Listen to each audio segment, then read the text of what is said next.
لک الحمد یا اللہ والصلاة والسلام علی سیدی یا حبیب اللہ وعلی آلک و اصحابک یا شفیعنا عند اللہ۔ اللہم صلی وسلم بارک علی حبیبک المصطفیٰ صلی اللہ تعالی علیہ وسلم۔ محترم ناظرین کرام، آج جس شخصیت پہ ہم گفتگو کرنا چاہ رہے ہیں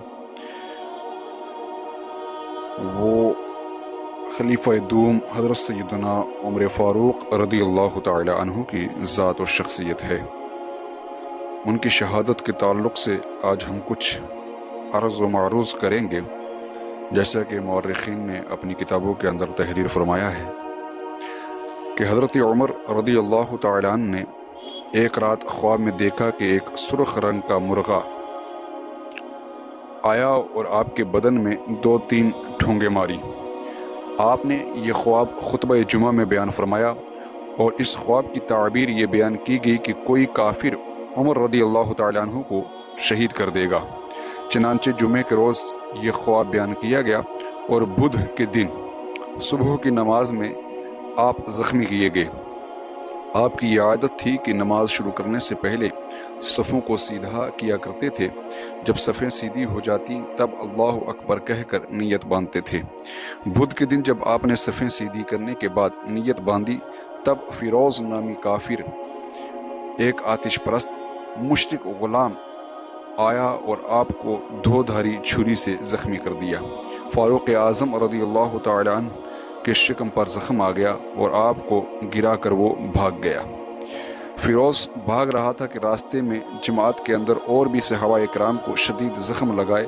آخر ایک انصاری صحابی نے اس پر اپنا کمبل کو ڈال کر اسے پکڑ لیا۔ جب اس ظالم نے جان لیا کہ اب میں پکڑا گیا ہوں اور میرا حشر برا ہوگا تو وہ کافر اپنے ہاتھ سے چھری مار کر خود مر گیا۔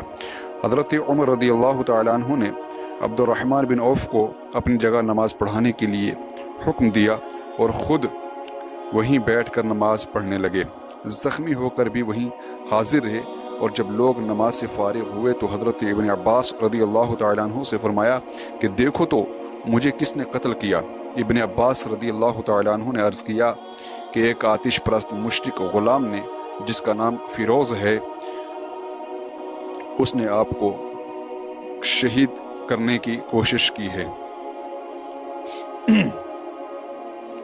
حضرت عمر رضی اللہ تعالی عنہ کو زخم اتنا شدید آیا کہ جو بھی شربت یا دوا آپ کو پلائی جاتی وہ زخم کے راستے باہر نکل آتی۔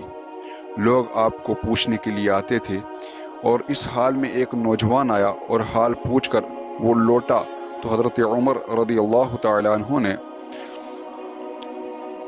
دیکھا کہ اس کا تہبند زمین سے لگتا ہے۔ فرمایا کہ اس نوجوان کو میرے پاس واپس لو۔ جب وہ دوبارہ حاضر ہوا تو فرمایا کہ میاں اپنے تہبند کو اونچا کر لو، یہ عمل اللہ کے نزدیک اچھا ہے اور تمہارا کپڑا بھی زمین سے خراب ہونے سے محفوظ رہے گا۔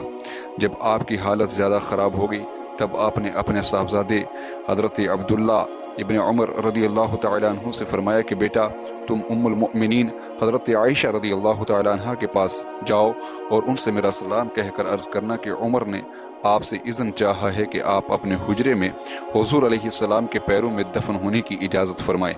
چنانچہ حضرت عبداللہ رضی اللہ تعالی عنہ حضرت عائشہ صدیقہ رضی اللہ تعالی عنہ کے پاس آئے اور کیا دیکھتے ہیں کہ ام المؤمنین حضرت عائشہ رضی اللہ تعالی عنہ حضرت عمر کے غم میں رو رہی ہیں۔ حضرت عبداللہ نے حضرت عمر رضی اللہ تعالی عنہ کا سلام و پیغام عرض کیا تو ام المؤمنین نے فرمایا کہ یہ جگہ خاص میں نے اپنے لیے رکھی تھی، مگر میں اپنی جان سے عمر کی جان کو زیادہ پسند کرتی ہوں اور اجازت دیتی ہوں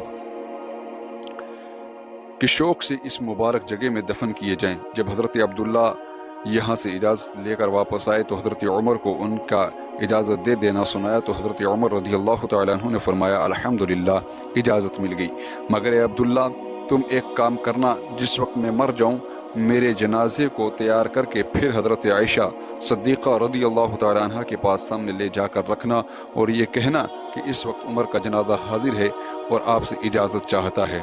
اگر اس وقت بھی اجازت فرمائے تو اندر دفن کر دینا، مجھے اندیشہ ہے کہ شاید کچھ میرے لحاظ سے اجازت دے دی ہو، اس لیے بعد وفات پھر اجازت لے لینا۔ اور پھر فرمایا بیٹا میرا سر تکیے سے ہٹا کر زمین پر ڈال دے تاکہ میں اپنا سر خدا کے سامنے زمین پر ڈال کر رگڑوں تاکہ میرا رب مجھ پہ رحم فرمائے۔ اے بیٹا میں مر جاؤں تو میری آنکھیں بند کر دینا اور میرے کفن میں میانہ روی اختیار کرنا، اسراف نہ کرنا، کیونکہ میں اگر خدا کے نزدیک کچھ اچھا ٹھہروں گا تو مجھے دنیا کے کفن سے بہت زیادہ بہتر کفن مل جائے گا۔ اگر میں برا قرار دیا گیا تو یہ بھی میرے پاس نہ رہے گا۔ بیٹا اگر سارے جہاں کی دولت اور سامان اس وقت میرے پاس ہوتا تو میں اسے قیامت کے دن کی گھبراہٹ سے نجات پانے کے لیے خیرات کر دیتا۔ یہ سن کر حضرت ابن عباس رضی اللہ تعالیٰ عنہ نے فرمایا کہ قسم اللہ کی میں تو آپ کے متعلق یہ یقین رکھتا ہوں کہ آپ تو برائے نام ہی قیامت کی ہولناک چیزیں دیکھیں گے، کیونکہ آپ امیر المؤمنین ہیں، امین المؤمنین ہیں، سید المؤمنین ہیں۔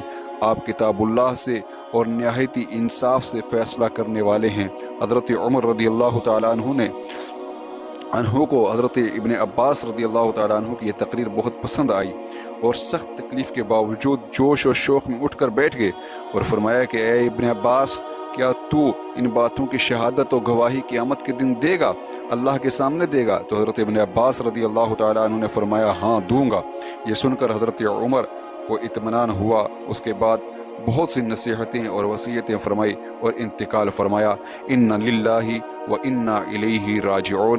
پھر آپ کے جنازے کو تیار کر کے حضرت عائشہ صدیقہ رضی اللہ تعالی عنہا کے حجرہ شریف کے سامنے لا کر رکھا گیا اور بآواز بلند عرض کیا گیا اے ام المؤمنین یہ جنازہ عمر کا حاضر ہے اور اب پھر آپ سے اجازت مانگتا ہے، اگر حکم ہو تو حجرہ شریف میں دفن کیا جائے۔ حضرت ام المؤمنین روتی تھی اور فرماتی تھی کہ میں خوشی سے آج پھر عمر کو اجازت دیتی ہوں۔ چنانچہ آپ کو حجرہ شریف میں حضور کے قدموں میں دفن کیا گیا۔ جس دن حضرت عمر کا انتقال ہوا، ناظرین یہ بات قابل غور ہے، جس دن حضرت عمر رضی اللہ تعالیٰ عنہ کا انتقال ہوتا ہے اس دن سورج کو گرہن لگا، سارے مدینے میں اندھیرا ہوا، اس طرف لوگوں کا رونا اور ادھر سورج کا سیاہ ہونا ایک معرکہ قیامت کا نظر آتا تھا۔ مدینے کے بچے اپنی ماں سے پوچھتے تھے اے ماں کیا آج قیامت ہے؟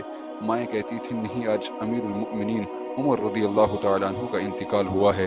بعض از وفات حضرت عباس رضی اللہ تعالیٰ عنہ نے آپ کو خواب میں دیکھا اور پوچھا کہ اے امیر المؤمنین کیا معاملہ ہوا؟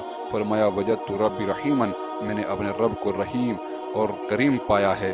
یہ واقعہ مورخین نے اپنی کتابوں میں اور خصوصیت کے ساتھ سیرت الصالحین میں صفحہ نمبر 94 پہ تحریر فرمایا گیا ہے۔ حضرات محترم، سخت بیماری کے عالم میں بھی حضرت عمر رضی اللہ تعالیٰ عنہ نے جب خلاف شرع کوئی بات دیکھی نوجوان کے اندر اس کی تہ بند کا زمین کے اوپر لگنا، یہ شریعت کے اندر ناپسندیدہ ہے۔ حضرت عمر رضی اللہ تعالیٰ عنہ نے سخت پریشانی کے عالم میں بھی بری چیزوں کو اور شریعت کے خلاف چیزوں کو جو ہے وہ منع فرمایا ہے۔ حضرات محترم، یہ حضرت عمر رضی اللہ تعالیٰ عنہ کی وفات کا وہ جو ہے خوفناک منظر تھا جو آپ کی سماعتوں کے حوالے کیا۔ اللہ رب العزت ہماری دنیا و آخرت بہترین فرمائے۔ وآخر الدعوانا ان الحمد للہ رب العالمین۔ السلام علیکم ورحمۃ اللہ وبرکاتہ۔